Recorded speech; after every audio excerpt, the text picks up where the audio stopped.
এই যে বাইরে হচ্ছে সেই লেভেলের একটা বৃষ্টি, আর আমাকে দেখো কি করছি, বলছি আমি কি করছি দেখাচ্ছি।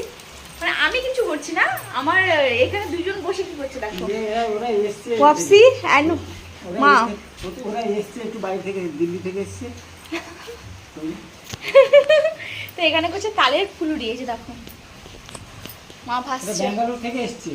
কারা ব্যাঙ্গালোর থেকে এসছে? আমরা তো। আমার মা বাবা ব্যাঙ্গালোর থেকে এসছে ভাজার জন্য, স্পেশালি হায়ার করা হয়েছে। তোমার একটু এক্সপিরিয়েন্স কিছু বলো, কেমন লাগছে বলো। আজ বৃষ্টিতে এইটা খেতে আমেজ আলাদা। বৃষ্টিতে বসবো, টুকুর টুকুর করে খাবো, টুকুর টুকুর করে খাবে। আচ্ছা, আর বাবা টুকুর টুকুর করে দিচ্ছে কড়াইতে। সামসেটে বসবো। তো এই হচ্ছে আজকের আপডেট। হ্যাঁ, কারা কারা তালের ফুলুরি খাবে চলে আসো খাবে। অনেকে তালের ফুলুরি বলে, অনেকে তালের বড়া বলে। তোমরা কি নামে জানো অতি অবশ্যই কমেন্ট করে জানাবে।